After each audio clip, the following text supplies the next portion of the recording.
Vamos abrir a Bíblia no livro do Apocalipse. Glória a Deus.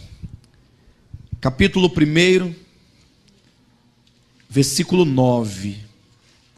Quero que você abra o seu coração nessa noite. Deixa Deus falar contigo. Deixa Deus ministrar fortemente a sua palavra. Os irmãos encontraram o livro do Apocalipse, capítulo 1. Vamos ler a partir do versículo 9. Em nome de Jesus. O texto que diz assim: Eu, João, irmão vosso e companheiro na tribulação, no reino e na perseverança em Jesus, achei-me na ilha chamada Patmos, por causa da palavra de Deus e do testemunho de Jesus. Amém?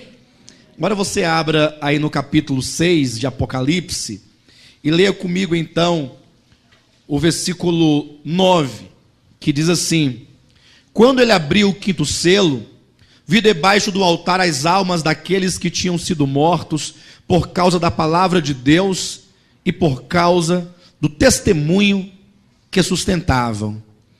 Agora abra a sua Bíblia em Apocalipse no capítulo 19, ou melhor, capítulo 20. Leiamos então o versículo 4, que diz assim: Vi também tronos, e nestes sentaram-se aqueles aos quais foi dada a autoridade de julgar. Vi ainda as almas dos decapitados por causa do testemunho de Jesus, bem como por causa da palavra de Deus, tantos quantos não adoraram a besta, nem tampouco a sua imagem, e não receberam a marca na fronte e na mão, e viveram e reinaram com Cristo durante 1000 anos. Amados, o livro do Apocalipse é um livro simplesmente maravilhoso.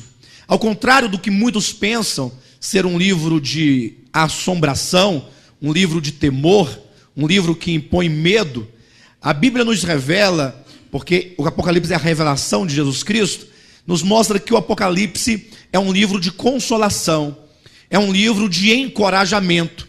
Foi um livro escrito exatamente para levar os cristãos do 1º século, já entrando para o 2º século, bem ali no final do 1º século, levá-los a reagirem positivamente diante da esperança dos seus corações que já estavam se esvaindo.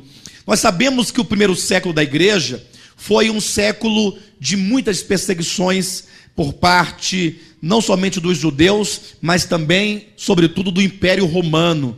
Então, a igreja do Senhor Jesus sofreu muitas perseguições e muitos dos servos de Deus foram morrendo. O que animava e sustentava e dava vigor à igreja primitiva era a forte esperança da segunda vinda de Cristo.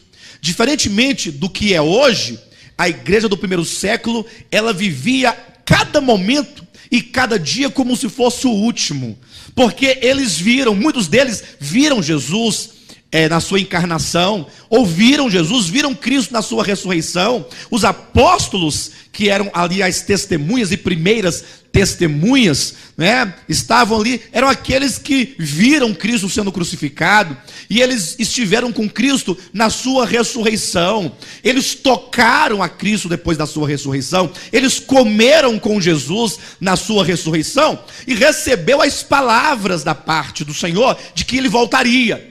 A Bíblia diz que uma média de 500 pessoas aproximadamente viu Jesus Cristo sendo ascendido aos céus, quando 2 varões de brancos desceram do céu, 2 anjos, e declararam: varões galileus, por que estáis olhando para as alturas? Este mesmo Jesus que o viste subir, descerá do céu, assim como ele subiu.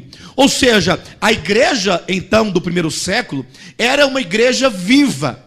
Era uma igreja cuja chama da esperança da vinda de Jesus era muito grande. Eles tinham convicção de que Jesus haveria de voltar. Não havia dúvida no coração dessa igreja. Agora, muitos cristãos foram sendo salvos. Muitas pessoas foram se convertendo com a pregação da palavra por parte da igreja, sobretudo dos apóstolos, né? De sorte que estes que vinham, eles estavam com a sua fé debruçada sobre os apóstolos, porque estes viram Jesus, eles eram testemunhas da morte e ressurreição de Jesus. Mas começaram as perseguições, e então imagine, os apóstolos começaram a morrer. Os primeiros cristãos, aqueles que estiveram com Jesus, mesmo aquela multidão de umas 500 pessoas, e tantos outros que viram Jesus, também foram morrendo. E então, de sorte que eles já viam que eles iam morrer, todos eles, e não viriam a Jesus na sua vinda. E eles não tinham todo o conhecimento escatológico que temos hoje. Não tinha ainda o conhecimento dos escritos de Paulo, uma vez que não estava ainda publicado e divulgado para todas as igrejas daquele tempo. Não tinha o Apocalipse.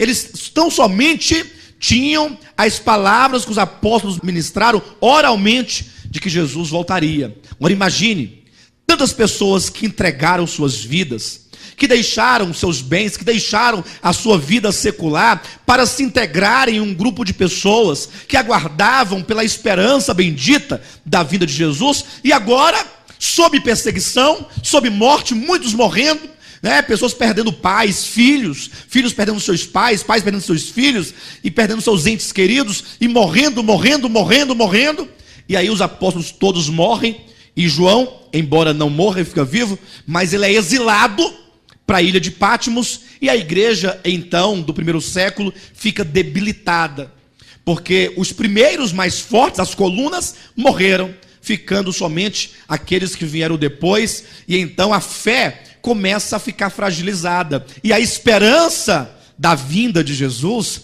a esperança de que este mundo será julgado e destruído, a esperança de que Satanás por fim será derrotado plenamente, lançado no lago de fogo e destruído, essa esperança começava a se perder, porque parecia, de acordo com as circunstâncias, que todo aquele empenho dos primeiros cristãos não daria em nada, porque Jesus não havia voltado no tempo daquela igreja do princípio.